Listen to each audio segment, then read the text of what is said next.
Hi, this is Nat Moes. I'm here with Sam Krohlow. We're watching the Tokyo MTG Open. This is the second Open that they've had, and that's that was held on July 5th, 2014. On the left, we have a sort of a bug control deck, and on the right, we have Talrand Gush. This is the second game between the two, and the Gush deck won game one based on a Empty the Warrens that managed to get through for enough damage. Yep. Created 10 Goblin tokens and got there. Right. The bug deck has opened with Empty the Warrens on its opponent's end step here. Not Empty the Warrens. Ancestral Recall. Sorry, Ancestral Recall. On its opponent's end step here, and has taken an early lead with by drawing extra cards, although his opponent has Library in play. Yeah, that is active. On the draw, our library is very good. Yeah, no kidding. So he's gonna be able to draw extra cards all the time. Mm-hmm. The bug player does have a Dark Confidant on now, though. That'll help get him some great card advantage. Yeah, so we have plenty of good card advantage going on here. I would expect this to, based on the cards that are being played, I would sort of expect this to be a longer game, just because we're going to be looking for cards that get drawn and answer each other, and yeah, a lot of back and forth. Yep, both players are going to have a lot of extra cards. And actually, the library player has drawn and discarded Nether Spirit, which is sort of interesting because it's sort of like not discarding a card at all. That Nether Spirit will keep coming back as a 2/2 forever. Yeah, for those of you that don't know, Nether Spirit is a 2/2 black creature for 2 black and 1. If it's the only creature in your graveyard during your upkeep, you return it to play. Yeah. So it'll keep recurring. I like that card. Yeah, I think it's an interesting inclusion here. We don't see it a whole bunch in Vintage. It's definitely not in Vintage. Now we have Library on the other side of the table as well. So we're gonna see lots of extra cards here. Dark Confidant with Top Out is very good. Yeah, lots of different card advantage engines going on here. That Nether Spirit is, I guess the place you most commonly see it would be Legacy and like a Pox deck. Yeah, absolutely. You're going to see it in decks that really don't necessarily keep a whole bunch of cards in hand. They really want to get rid of a bunch of cards. It's good with like Smallpox because you can sacrifice it and it comes right back. Right. You really want to be able to control your opponent's board state and get rid of all their creatures so you can attack for 2 every turn. You're going to use it in an incremental advantage engine that allows you to just get in for 2 regularly and take advantage of it. Yeah, I think it's an interesting inclusion here. Yes, like I said, it's not very often played in Vintage, and I think in the Gush deck it's sort of interesting because you'll draw a lot of cards with Gush. You'll fill your hand with lands, and then you can often discard it at end of turn, and that's what happened here, where you discarded it to the library. Drawing 2 cards and returning 2 lands, you often get above 7 cards. Right. And I don't think he has many other ways to discard it, but I think he only has 1 other creature in Talrand. Right. So it'll often be the only creature in the graveyard, which is good. Yeah, and that's how it should work. Yeah. The bug player has a Deathrite Shaman now as well. Yeah, and the good thing about the Nether Spirit is that it will block either it will block the Dark Confidant, or if it decides to attack with Deathrite Shaman, and it'll block a lot of creatures in Vintage. It's essentially going to be a moat, right? That's what it seems like. It'll basically trade with a lot of the creatures and then come back for more. Mm-hmm.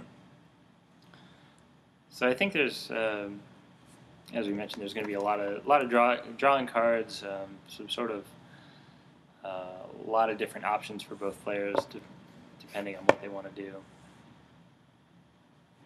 Ooh, another Deathrite Shaman, 2 Dark Confidant there.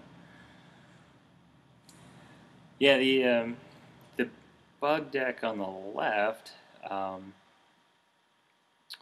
sort of similar to the last game. I mean, he's going to be drawing extra cards. He's going to be he'll have a lot of extra mana because of Deathrite Shaman, also dealing damage with Deathrite Shaman. And Top will just help him, make the most of those draws, make the most of those turns. Top is very good with Dark Confidant. Right. He just really wants to as we mentioned before, he just really wants to make the games take as long as possible, so that all of those different advantages add up over time.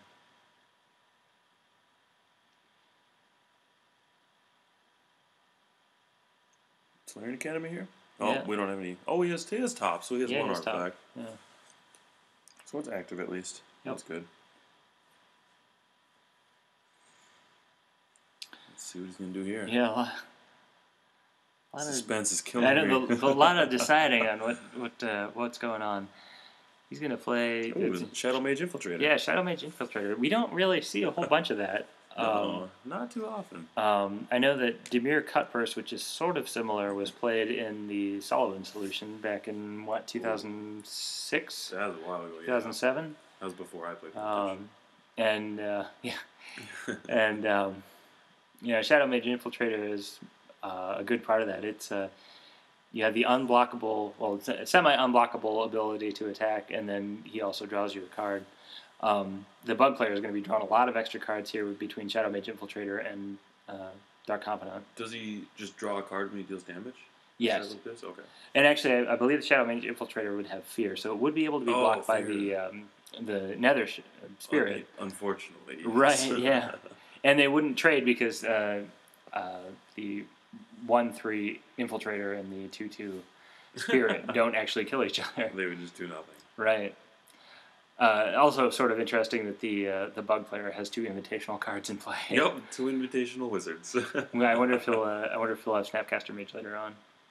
What's Tiago. Void Mage Prodigy? Oh yeah, Void Mage Prodigy. Yeah, yeah. As long as he's not playing white and doesn't have the meddling mage. You could have Bob, Finkel, right, Kai, and Tiago. Is that the one you said? Snapcaster Mage. Yeah, he's got. Actually, he has green too, so he could play. What's the elf one?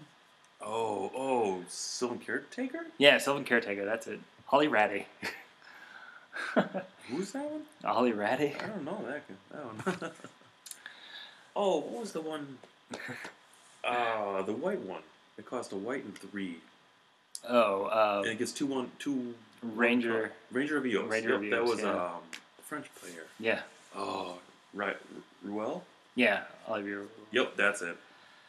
Yeah, I like that series of cards. I miss the invitationals, and I miss players. Yeah. I miss famous players being able to design cards. I know they did the different design series in M15 that just came out, but I miss the pros being invitational able to winner design cards are pretty cool. Yeah, and they're very, I don't know. And having yourself immortalized on a card would be awesome. Right, yeah. And surprisingly, a surprising amount of them have showed up in Vintage from time to time. Mm-hmm. Well, it looks like we have a fast bond here. Yeah, fast bond for a Gush deck is super good. Oh, yes. This is powerful. And it sort of just depends on whether he has an actual Gush in hand or not. Yep. Because then, at that point, Gush draws 2 cards and nets you 2 mana. Right. Yeah, it totally... it mostly negates the drawback from Gush. It instead turns the returning 2 lands into paying 2 life to put those 2 lands back into play. Yes.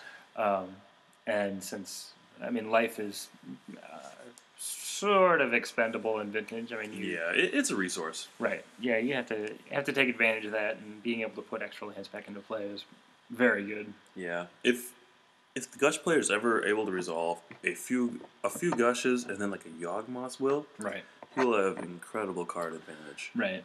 And he could storm up into empty the Warrens easily too then. Right. Like Gush is sometimes played as a Tendrils deck, and you can create 10 Storm very easily with Fast Bond and Gush. Oh yeah, absolutely. It's one of my favorite decks to play, I think. Yeah. It's fun, just as long as you're not playing against workshops. Right, yeah, the Fast Bond is... Fast Bond is sort of risky against blue decks simply because of a mental misstep. But, definitely. It's still very good. It's very easy to resolve. If you... the investment of 1 green mana is nothing compared to the benefits that you would get out of it. Oh, yeah, it's extremely powerful for its mana cost. We got a Fire and Ice here. Yeah, so the Gush player is playing Fire and Ice, and he's going to... 1 damage to Bob and 1 damage to the player? Yeah, so that's 1 to the player. So Fire and Ice will deal damage to I like any that of two targets, basically, with the fire side of it. Ice is tap a creature, Draw a card. Okay. Yep. Actually, Are they each 2 mana? I think it's tap a permanent draw Tap card. a permanent. Okay. Yeah. Because I know you can tap lands with it. So it's essentially a burn spell you can remove the Force of Will, which is nice. Yeah. Yeah, Fire and Ice sees a decent amount of play in Vintage. I like Fire and Ice a lot. It's not the tap of permanence definitely it's valuable against Blightsteel Colossus for sure. Yeah, it does buy you a turn against that, and it draws you a card. So hopefully, exactly. if you have an answer to Blightsteel, for example, Hurkyl's Recall or whatever, you can draw into that with your Fire and Ice. The card essentially is a built-in cycling. Yep. Since you can just draw a card with the Ice card.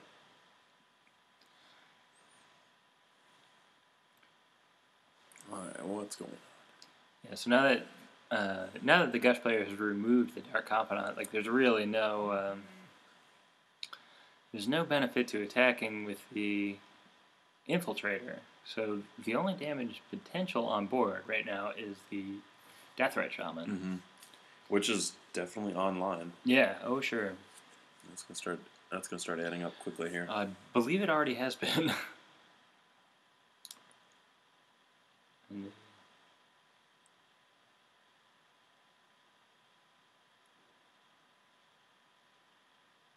So a lot of times I feel like the bug combination of colors, the black, blue, and green, get played a lot in Vintage, and actually you'll see it here on both sides of the table, even though the right-hand side is Gush and the left-hand side is Bug Control. Completely different decks, virtually the same colors. Right, yeah, same colors, different decks. And you have a lot of different options as far as answers come out of green. I mean, you have Nature's Claim and Scavenging Ooze. Exactly, yes. Deathrite Shaman is the tiniest planeswalker, basically. Yeah, the new hotness. Yeah. And then for the Gush deck, you have... Abrupt Decay is also another green answer. Oh, absolutely. That's a new Abrupt one, Decay, I forgot about that. But then for the Gush deck, you have Fast Bond, which is very important. Other Gush decks play Regrowth, things like that. Yeah.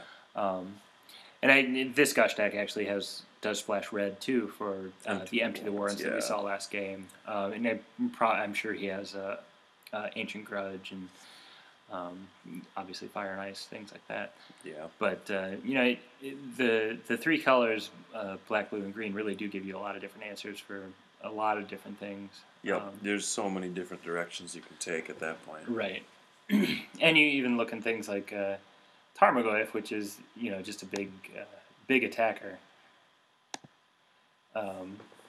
It's just a body. It's a great body. Tarmogoyf will finish the deck or finish a game pretty quickly if you're.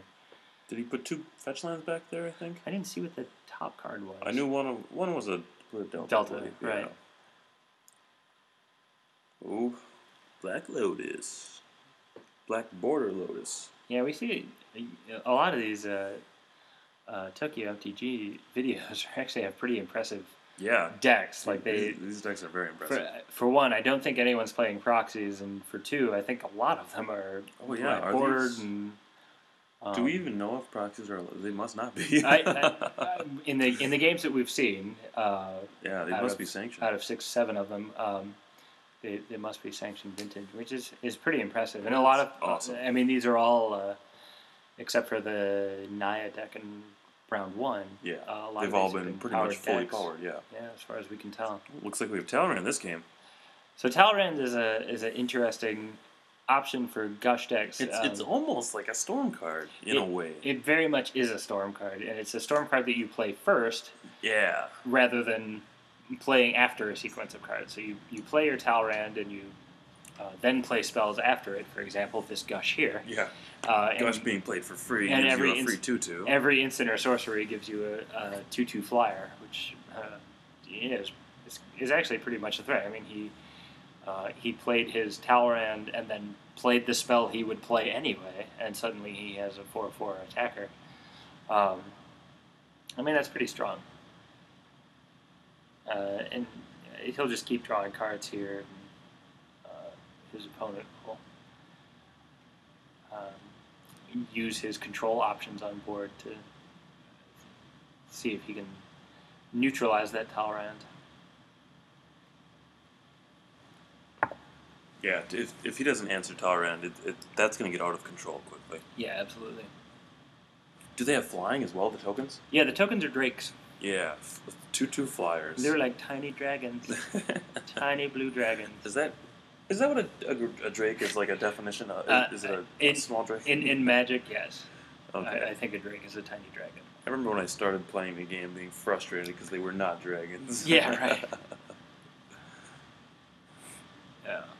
Yeah, as far as... That was a long time ago. As far as I recall, the definitions for those creatures are that blue gets drakes and red gets dragons. Yeah. Even though there are a few blue dragons, obviously.